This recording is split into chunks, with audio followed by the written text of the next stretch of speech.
Hello,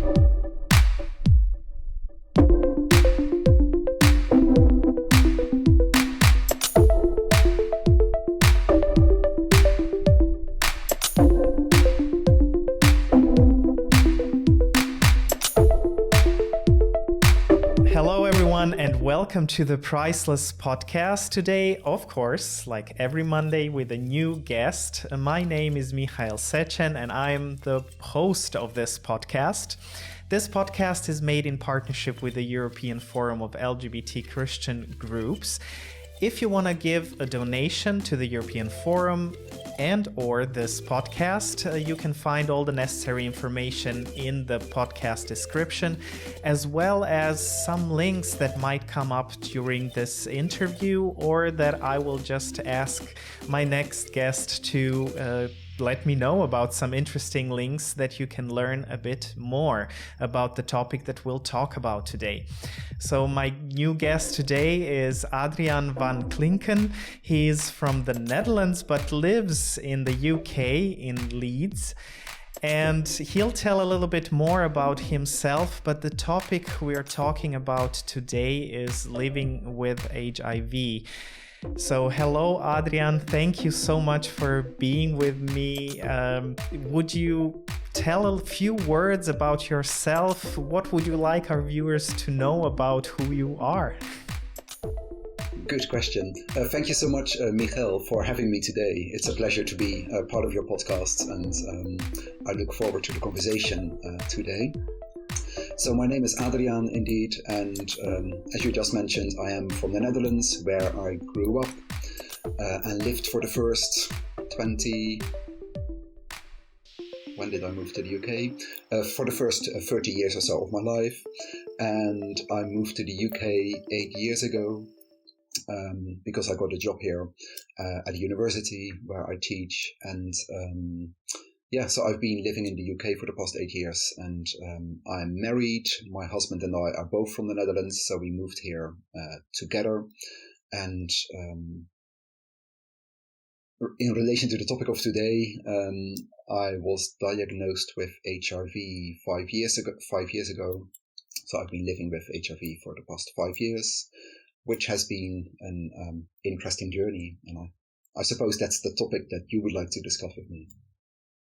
Yes, but before we go into that, I can already think about the answer, or maybe I even know the answer, but I would still like to ask you, because I'm asking all my guests, how do you identify with your sexuality and gender? Okay, fair enough. That's an important question. So, I'm happy with any pronouns, but usually I do identify as male, and usually I identify as gay or as queer, depending on the situation and what kind of setting it is. But I do like the kind of more radical edge of the term queer, and also the kind of ambiguity that it allows to play around with gender and with sexuality. But I'm in a long-term relationship with another man, so I guess that makes me kind of gay. You say that you use that you use queer and gay depending on the situation. What situation would you use which identity or label? So it depends whether, for some people the term queer is still very new and kind of something they are not aware of. So when I kind of sense that, then it's easier to use the term gay. And as I just mentioned, I teach at a university here at Leeds, and I teach issues in relation to gender and sexuality. So queer for me is also a kind of academic term to think about more theoretically around gender and sexuality and how to kind of conceptualize them. So in my kind of academic writing, I work in queer studies. So and then when it comes to kind of activism and the kind of political dimension, queer is more, for me, has a kind of more radical connotation, because it is more than just about your sexual orientation. In terms of sexual orientation, I'm gay, but in terms of kind of political orientation, I'm queer, if that makes kind of sense. It does to me. I hope it makes to the audience. So what is your religious background? So I grew up in the Netherlands, and the Netherlands has this reputation of being one of the most secularized and one of the most liberal countries in Europe, but not really the part of the Netherlands that I grew up with, where I grew up. So the Netherlands has its own Bible Belt, which is something that many people are not aware of. But I grew up on the Dutch Bible Belt in one of the on one of the islands on the coast, about 15 kilometers south from Rotterdam. So Rotterdam was the kind of big city, not that far away, but because we lived on an island, it was a kind of different world. So the small town that I grew up with, where I grew up, was basically defined by conservative forms of Dutch Protestantism, Calvinism, the Dutch Reformed Church, and so that kind of defined my youth, my religious upbringing. That's the church where the Dutch Reformed Church is the church where I grew up in, where I was baptized, where I was confirmed. And now the Dutch Reformed Church is a very broad kind of denomination. So I left my hometown to study, to go to university, and that's where I kind of discovered my at that time I started discovering my sexuality, and I also started to kind of explore new religious horizons, and I kind of grew into a more liberal version, I guess, of Protestantism. And so that's basically, while I was still in the Netherlands, I kept going to church, although I kind of had a stage in my life where I had a rather tricky relationship with the church, as many LGBTQ people have.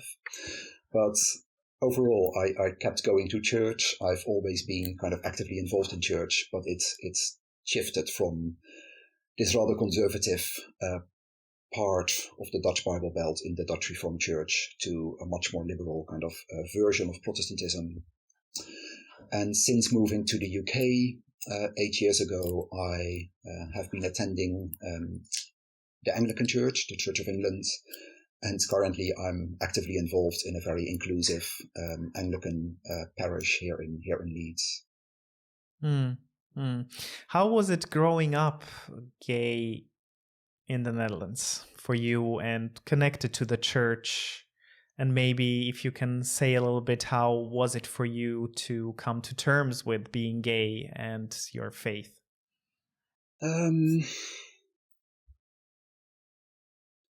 So on the islands where I grew up and in the town where I grew up, homosexuality didn't really exist, or at least not, it wasn't part of the world that I knew as a child. Once in a year, while watching TV, we would see the gay pride in Amsterdam, but then that literally was a different world. I don't think as a child I'd ever been, or as a teenager I'd ever been in Amsterdam. And so Amsterdam was a different world anyway, and the gay pride definitely was a different world. And in the kind of our day-to-day kind of environment, I didn't know anyone who was gay in the whole town.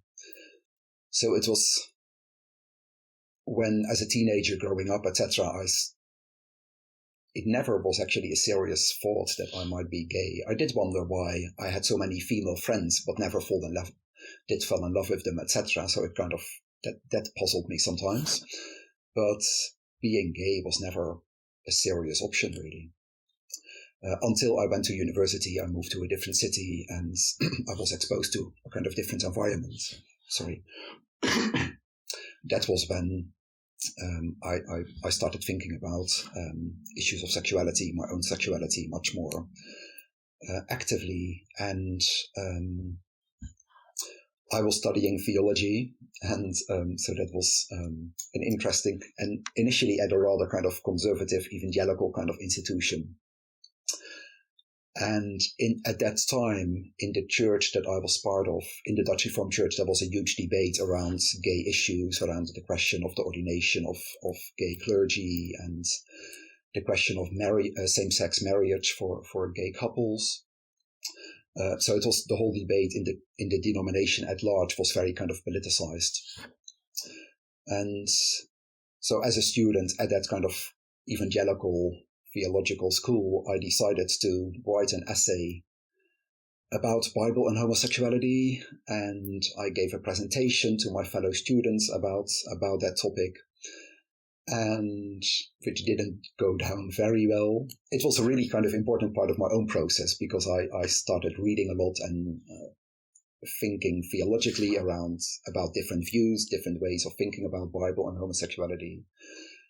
And so kind of in my essay that I wrote at that time, and in the presentation I gave at that time, in a very careful way, when I kind of read it back, I think, oh, come on, why be so careful?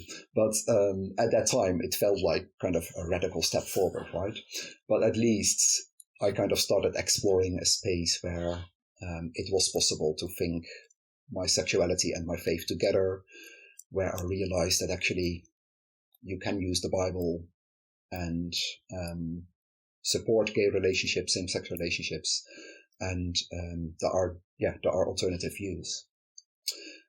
And then later I went to a different institution to continue my studies, which was kind of a more liberal environment anyway. And so I kept kind of reading, I kept thinking, I kept developing my own thinking in this area, and gradually I kind of merged into, developed myself into a much more liberal thinking, progressive thinking person who really kind of reimagined my own faith and my own engagement with the Bible, with my faith tradition, my understanding of God. And I realized basically that God created us to flourish as human beings, and being in the closet is not good doesn't contribute to my human flourishing. So liberating myself sexually is actually part of my flourishing as a human being created by God. Yeah. I think that nothing really flourishes in a closet. No, exactly. Anything will die. Yeah, exactly. Any living being will die soon in a closet, yes.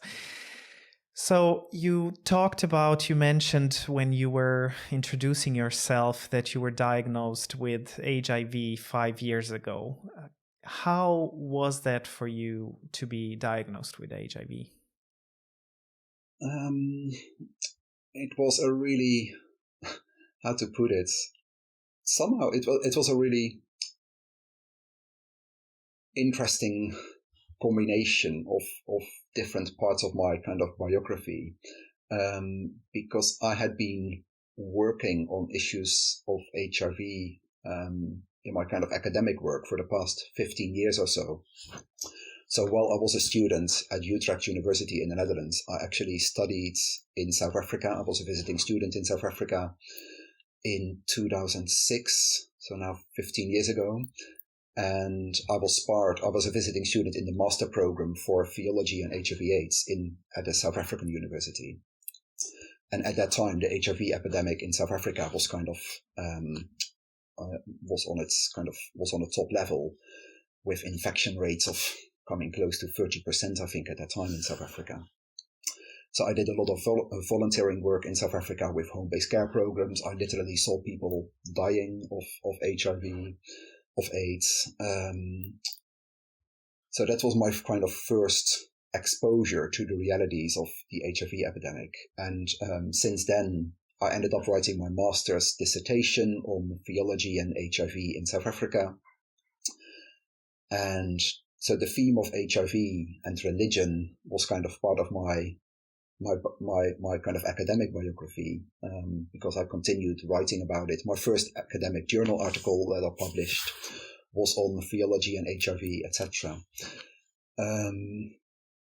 So somehow it was kind of an irony that 15 years later or so, 10 years later, I kind of was diagnosed with HIV myself. And actually, I did contract HIV while I was in South Africa again for my work. So at a really kind of in a really weird way, my first exposure to HIV, to the realities of the epidemic in South Africa in 2006, came back when I was back in South Africa in 2016, 10 years later, and contracted HIV. And I came back in the UK, went for a sexual health check, and a week later, I got a call from the clinic asking whether I could please come to the clinic as soon as possible. And then I knew that something was wrong. And basically, I realized that it could only mean one thing, because if it had been any other STI, they wouldn't call you to come to the clinic. So immediately, I kind of realized that that must be the case. And because, of course, I had been thinking a lot and writing a lot about issues of HIV and AIDS, I was kind of aware of all the kind of facts around the virus. I did know that HIV has become a perfectly treatable disease, or at least in this part of the world. But I also know that HIV is still related to social stigma, to a taboo. There's a lot of silence. And I still remember while I was actually at the clinic and I received the test results that already at that moment I realized that I kind of I needed to think about how to kind of digest this information myself. I needed to come to terms with it, but I also needed to think about how to break the stigma, because I had been writing a lot about HIV-related stigma, and I realized that this was the moment of truth for myself, because if I was really serious about breaking the stigma around HIV, then it was now the time to do that myself.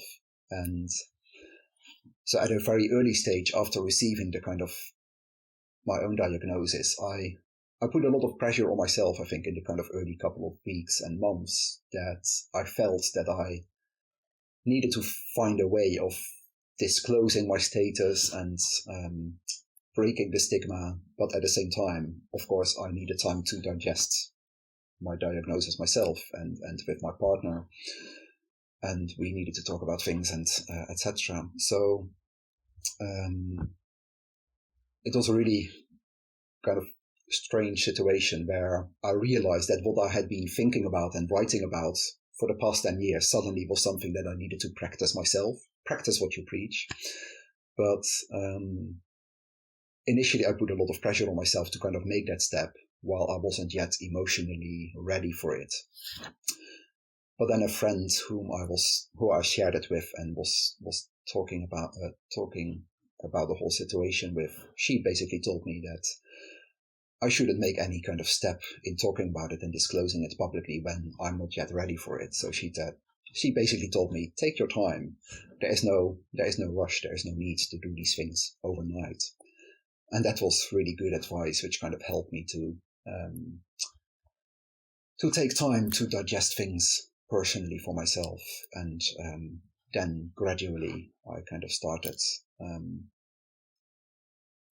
thinking about ways and opportunities to share it in my kind of immediate environment. And Well, you talked about, first of all, actually, I want to say that I'm so glad that you took care of yourself, and I'm thankful friends like these who tell us, just take your time is really valuable to have in our lives. And but I'm also so thankful that you're doing this, because I'm aware of the stigma, and it just makes me so sad, that people with HIV are still kind of stigmatized. And also there are so many misconceptions, and I'm going to ask you about, from your experience, what the biggest misconceptions are. So you talked about that you already knew a lot about HIV, but what would you say really helped you to accept living with HIV after you found out that you are HIV positive? Yeah, so I knew all the kind of medical stuff around the virus. I had kind of basic medical knowledge of how HIV is transmitted, how it is passed on. I knew that it had become a kind of manageable disease. And actually, in the session that I had at a sexual health clinic, where the nurse kind of disclosed my status, I still remember that she told me that actually the life expectancy of people with HIV in the UK and in kind of the Western world is actually higher than of people without HIV, which is a kind of weird thing, but actually because I think for two reasons. One being that people with HIV often adopt a more responsible lifestyle. I mean, because they know they have this kind of virus in their body, they take more care of their health in other respects. And also because when you are kind of HIV positive, you have a kind of regular, twice a year I go to the clinic for tests, etc. So your health in general is kind of more closely examined. So yeah, I was told immediately that in terms of my health, that was HIV is no longer kind of, it is no longer a death sentence. You can lead a perfectly healthy life while being HIV positive. So that kind of basic knowledge about helped me to kind of put my own diagnosis in perspective. So I wasn't worried immediately about myself in that sense. My immediate concern at that time was about my partner, because of course I did have the worry that I might have passed on the infection to him. Thank goodness, within the next 2 weeks we found out that wasn't the case, which was a big relief for me. I think emotionally it would have been much more difficult, and possibly for us together in our relationship it might have been more difficult if he had been diagnosed as well. But and then he was very supportive from the very beginning, so I'm really grateful for that. I'm really grateful to my friends indeed, who kind of encouraged me to take care of myself. And then I was really grateful to my partner for actually being there for me and supporting me. So I had a wonderful kind of social environment of my partner, of a few friends who I shared this news with, and who were really kind of supportive. So that helped me basically, combined with the kind of basic medical knowledge that I knew that HIV is not a life-threatening disease. But yes, I do remember that when I started taking my medication for the first time, I did realize that most likely I would have to take my medication for the rest of my life, which was a kind of weird kind of thing to realize. But then, thank goodness, medication is available, and it does save lives. It does save my life. And so, yeah, sorry, this is a long answer. But basically, it was a combination of knowing that, medically speaking, there wasn't really something to be really worried about, and knowing that I had in my kind of immediate social environment, I had a partner and I had friends who were incredibly supportive from the very beginning, which is very different, of course, from other people when they get diagnosed and who may not have the kind of basic medical knowledge or understanding to kind of put it into perspective, or who might lack the kind of social support. So yeah, I was very privileged in that sense. Yeah. Beautiful. I'm so glad. It makes me happy. I mean, being alone with any diagnosis, is very hard. And I mean, HIV today is, as you say, just as some other viruses or diseases that people can have and have to treat till the rest of their lives. What would you say, how did HIV maybe affect your life or even change it in a way? Maybe some challenges, as well as maybe some good things that came out of all of this, if there are some for you. Interesting question. So what it did is HIV made me much more aware of my body. So realizing that there was this virus in my body that potentially could could destroy my body made me much more aware of having a body and of the vulnerability of my body, but also because I realized that actually I wasn't going to allow that virus to destroy my body. And of course, thanks to medication, that doesn't allow the virus to destroy my body. But also, I realized that I wasn't, mentally speaking, I wasn't going to allow that virus to destroy my body or my spirit. I still remember so I was diagnosed with HIV over the summer, and 1 or 2 months later, my partner and I had a holiday in Turkey, and we were on a beautiful beach somewhere, and my partner is an amateur photographer, so he did actually a photo shoot of me, and these photos are still the most beautiful photos that I have of myself, or they are the most precious, so to say, because for me, it was a sign. The fact that he wanted to do this photo shoot with me was for me a sign that he still kind of appreciated my body, even though I was HIV positive. And for me, that it was a really kind of important confirmation. And it was a way of reclaiming my own body and realizing that I wasn't going to allow that virus to kind of take over my body and to take over my well-being, my identity. So in that sense, living with HIV has been a way for me to become more aware of my body, to become more proud of my body, and to realize how precious it is, but also how vulnerable it is. And then, as I mentioned earlier, at a very early stage, I put quite a lot of pressure on myself to kind of to find a way of breaking stigma, etc. So I put a lot of pressure on myself to kind of become an ambassador and break the stigma around HIV.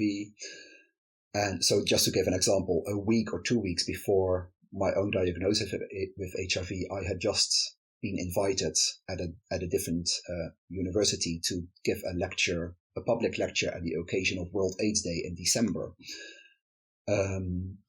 So in the first week of my diagnosis, I was thinking about this lecture that I was supposed to give in a couple of months' time for World AIDS Day, and I thought, I can't give this lecture about World AIDS Day, which is all about breaking the silence and breaking the stigma, without revealing my own status as being HIV positive. But then I thought, I can't share my own status in this lecture while I haven't told my own relatives, my own family about it. And so then I thought, okay, I only have till December to tell my parents and my siblings to tell them that I'm HIV positive. So that put a lot of pressure on me, because I thought, okay, I only have a couple of months to make these steps, which was something I wasn't really looking forward to, because I knew it would be a difficult conversation with them. So that was why the advice of my friend was really important, because she told me, this university asks you to give a public lecture about HIV at World AIDS Day because of your academic work, not because of your personal situation. So don't feel that you have to disclose anything about yourself. You can just give the lecture that you would otherwise have given and take the time. So that was, again, really kind of helpful. But so I kind of, that kind of removed the pressure. But still, I did realize that kind of continuing from then, that I did want to find a way of kind of disclosing my status, and in a way that kind of felt right for me. And at that time, I had just started working on a book that I was on LGBT activism in Kenya. So much of my academic work is in different parts of Africa, and I had just started doing research with the LGBT community and LGBT activists in Kenya, some of my research participants were also HIV positive. So as part of the book, I was writing about their experiences of living with HIV, their life stories, etc. So it was in the process of writing that book that I realized that I needed to find a way of including my own voice and my own story as part of the book. So that was, and again, then I realized that I couldn't write it in my book without actually telling it to the people, to my own family, etc., because I didn't want them, of course, to find out through a book. But at least it gave me much more time, because I thought, okay, writing a book, publishing a book is a kind of long-term process. It takes a couple of years. So I had much more time to do it in a way that kind of felt good for me and at a moment that I was ready for it. Yeah, so the challenge was basically, the most difficult challenge really was the step to disclose it to my immediate family, to my parents, to my siblings.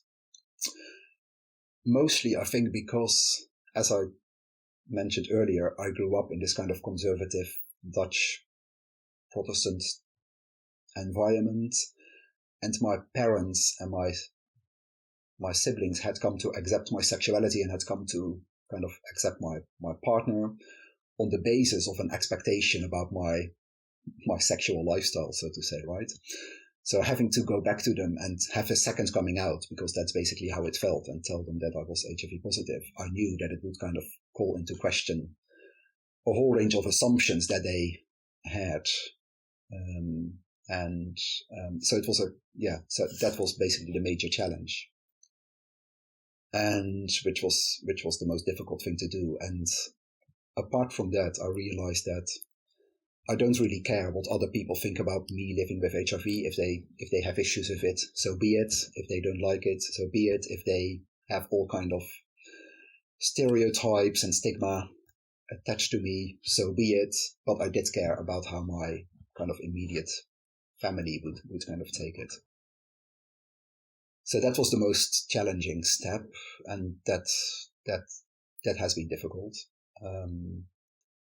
But then again, thanks to the kind of support that I had from my partner and from friends, I did make that step when I felt I was ready for it. And in terms of the kind of positive effects, as I mentioned, the kind of reclaiming my own body was a really important one, but also looking back at how I kind of have processed the whole situation. The thing that I'm most proud of, basically, is that I decided to stick to my own principles, to the stuff I believe in. So I do believe that living with HIV is not a problem. I mean, medically speaking, but also kind of morally speaking. Living with HIV doesn't say anything about who I am, but the way in which I decided to live with HIV does say something about who I am, because I decided to stay close to the things I believe in. So I believe that that we are sexual beings, and yes, HIV is a sexually transmitted disease. Breaking the norms around sexuality also means breaking the silence around our sexual lives. So I guess that is what kind of being queer for me is about, right?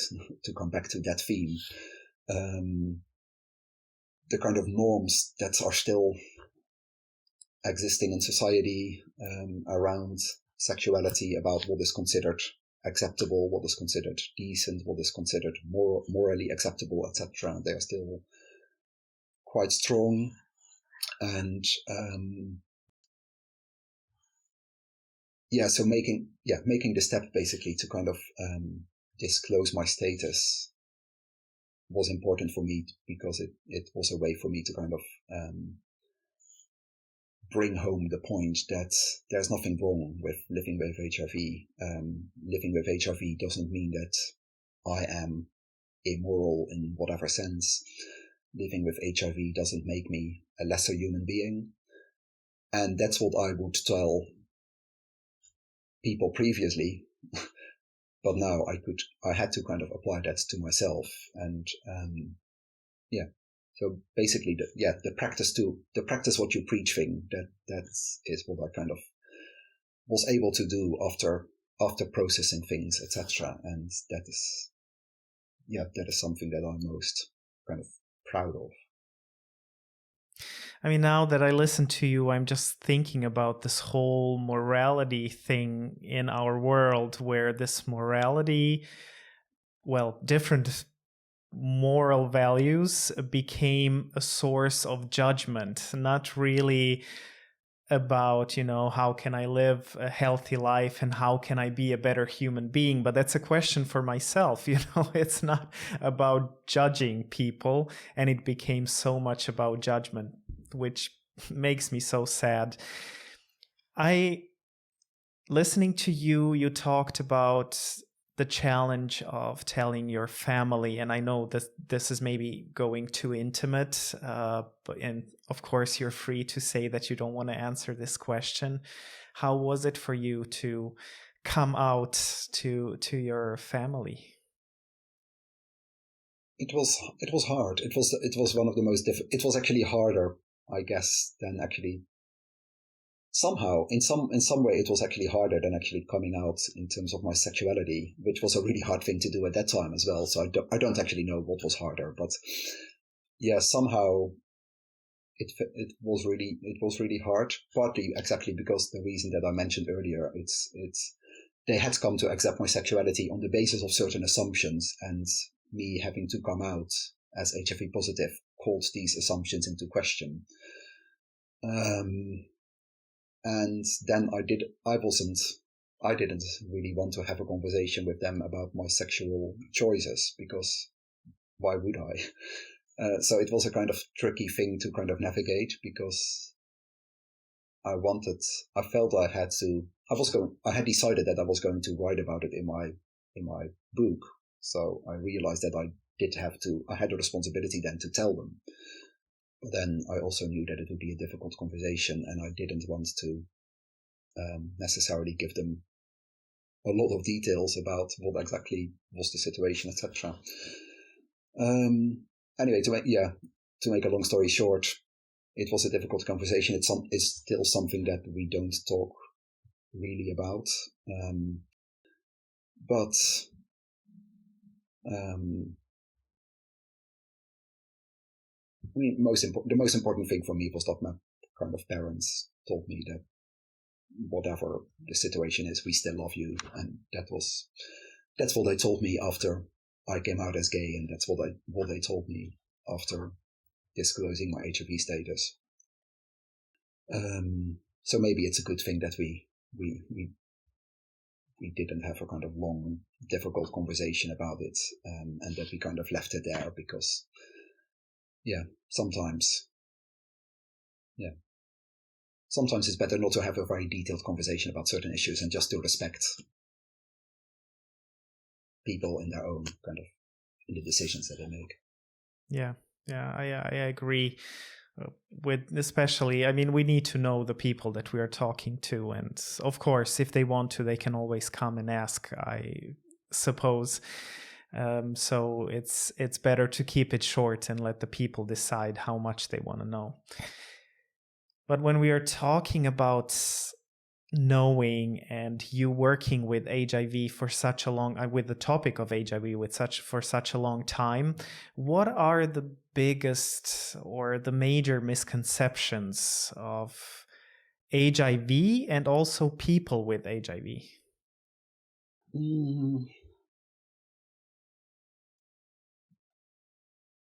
So it's a weird thing, because HIV has been around since the early 1980s, right? So, and of course the reality of HIV has changed over the past 3 decades dramatically. So in the 1980s, being diagnosed with HIV basically was a death sentence, basically. And one of the things I realized when I started to kind of disclose my HIV status was that many people still have the images of AIDS basically in their mind when they hear HIV. So HIV and AIDS in many people's minds are still very closely connected. So when you use the word HIV, what comes to mind are the images of people dying from AIDS in Europe and in America in the 1980s, and then in Africa, etc., until more recently. And of course, people are still dying of AIDS, unfortunately. So these images of disease, of illness, the physical kind of expression of AIDS-related suffering, basically, is what still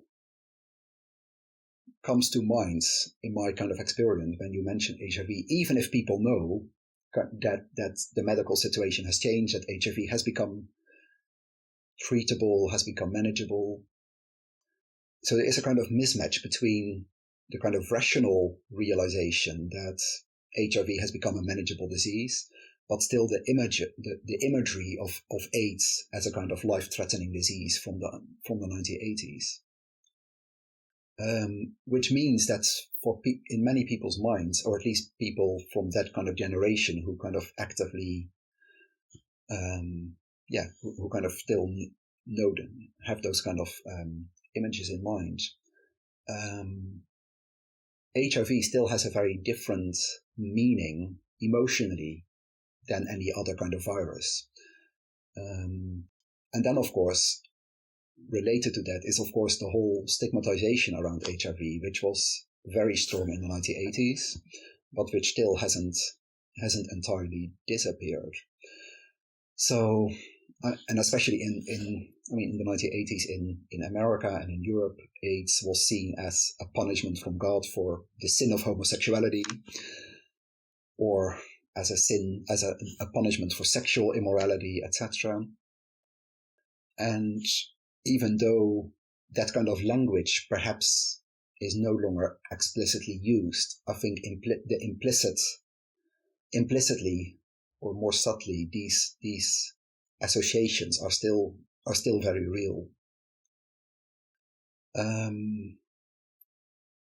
Which of course makes it kind of difficult.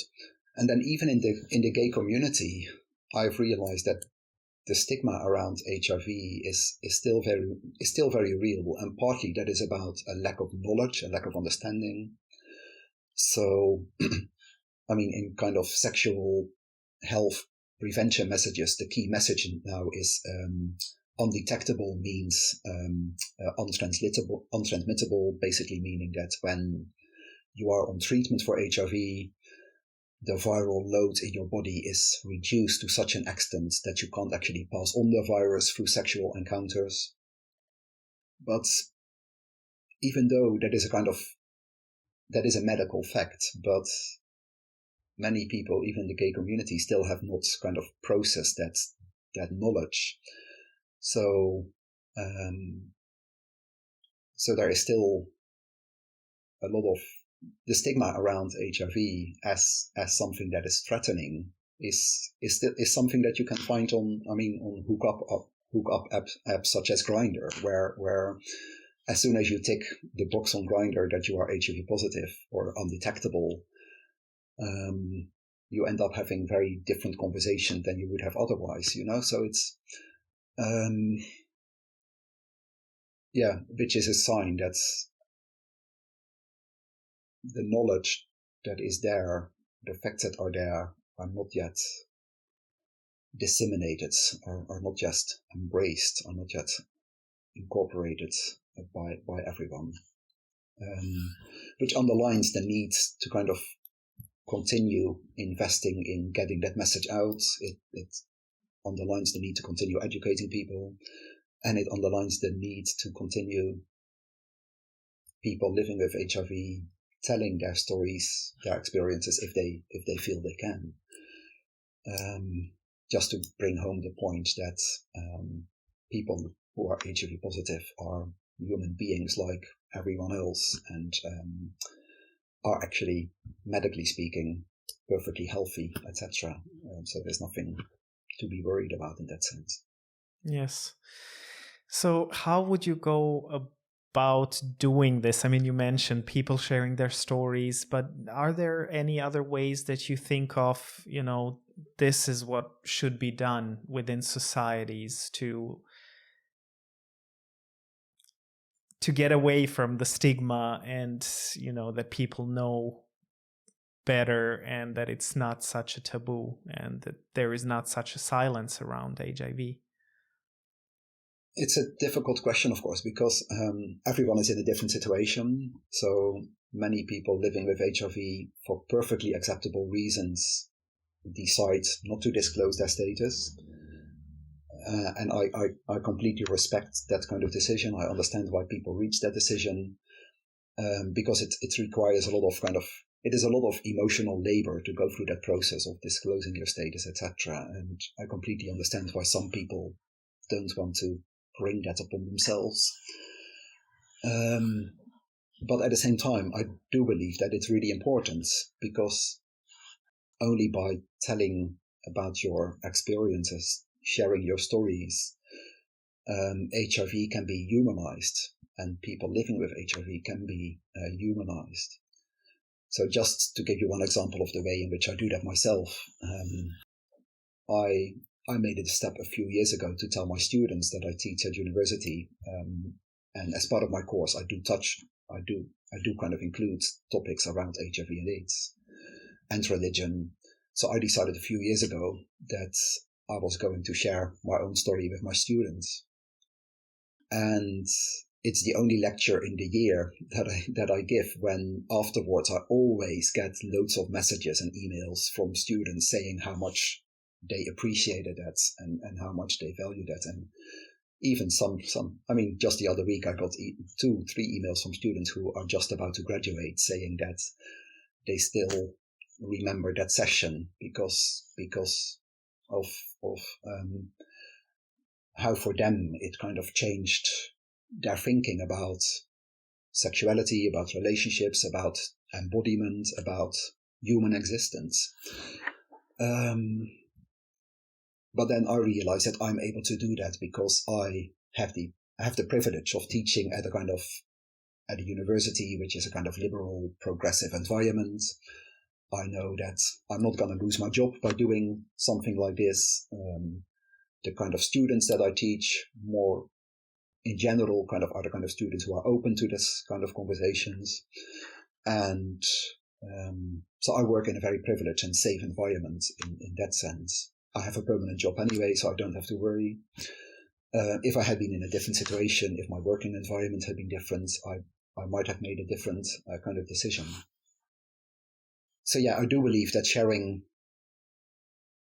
that for people living with HIV, sharing their stories is the key point, because that's the only way in which we can actually normalize the experience of living with HIV.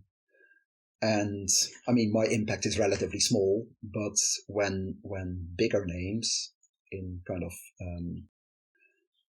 in the media, in politics, in popular culture, etc., come out as HIV positive, of course, that has a much bigger impact. Which is why it's really important when people who are kind of widely known do come out about their HIV status. And in the end, I would love to see a world where no one is being stigmatized for who they are or how they decide to lead their lives. I want to see a world in which no one is being judged for the decisions that they make, etc. And the only way in which to build such a world is to start kind of practice what you preach, to kind of practicing those values myself. Yeah. I think the most important question we can ask ourselves is, how can I be a better human today? And not towards some criteria that I made or my church made or someone else made, but it's about how do people feel around me, and do they feel safe around me? And this is a good feedback for me to see, am I living to the best potential of being a better human being? Of course, we'll make mistake, but that's okay because we are human. Yes, you were talking about getting feedback from your students when you are sharing your story, and it just sounds that with sharing your story, you're getting so much positive feedback. Is there also negative feedback? And maybe if you have an example of what was the hardest feedback for you or reaction by other people, if there was any. So I have had negative responses, or I have sensed the judgment that people make, etc. But it tended to be of people who were not important for me. So the people who really matter in my life, my friend, my partner, my friends, etc. They have been incredibly supportive.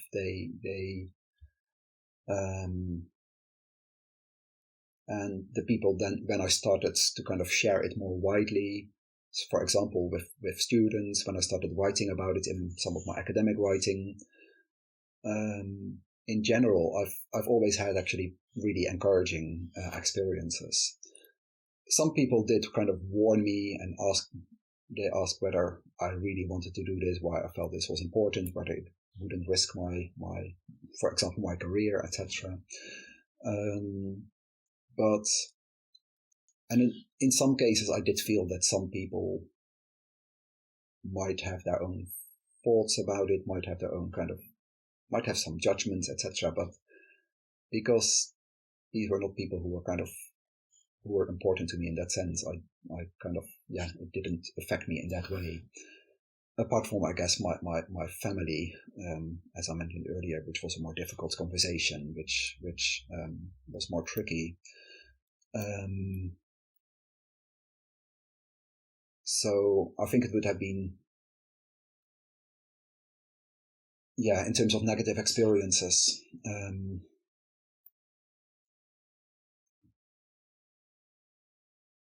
I haven't actually. So it's more something that remains unspoken, and what I feel, than that people right in my face have told me that they have issues with me living with HIV, etc. But it's sometimes these non-verbal or more implicit ways of communicating can be hard to deal with as well, of course. But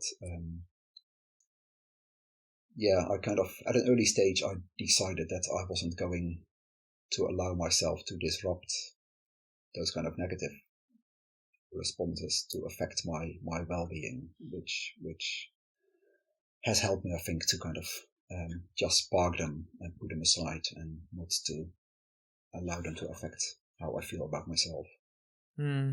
So from what I hear is the most difficult thing is actually the silence or the silent ignorance of people for you. Yeah.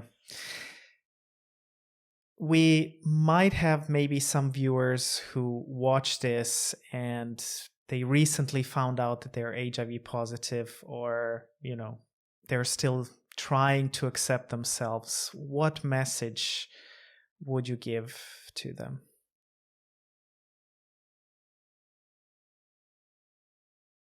So I think my key message would be love yourself. That's how simple it is, right? Don't allow the judgment of other people, or even the judgment that you impose on yourself, because I think there's a lot of self-judgment going on as well, because we tend to internalize the judgments that exist in society, and internalize that and apply it to ourselves. But love yourself.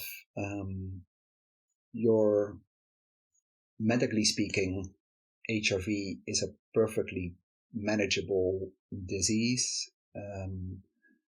Your body can grow old you can grow old with this virus in your body. You can actually be healthy with this virus in your body.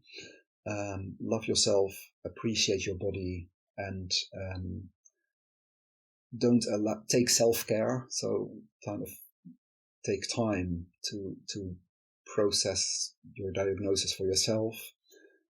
take confidence with people who you can trust and who you know will be supportive.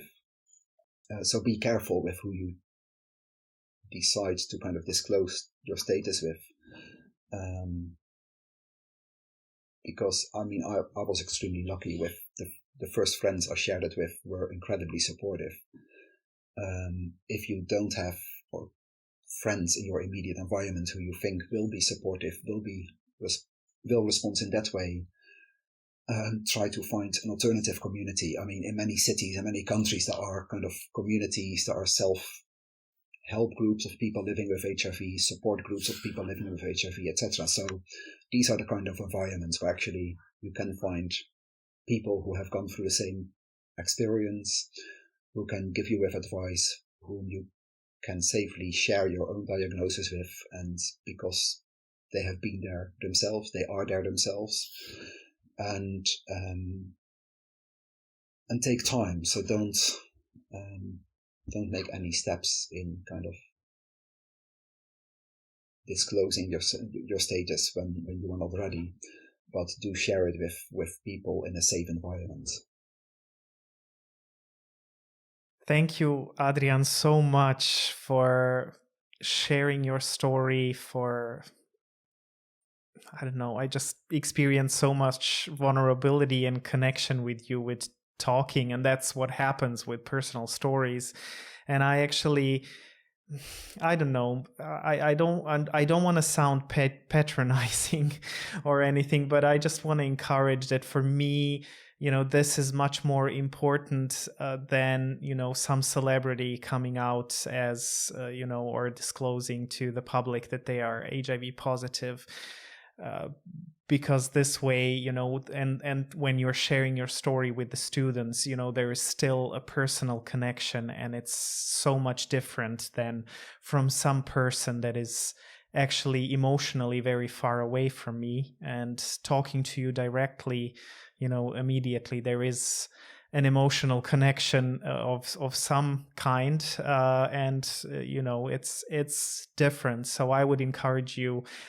I don't know if I can say that this is less important or it has a lesser influence in a way. It's different. I don't say that, either is not important. I'm just saying that it's maybe as important as celebrities coming out. So thank you for doing this. Thank you for first taking care of yourself, that you're strong enough that you can do this and educate people and share your story with the people.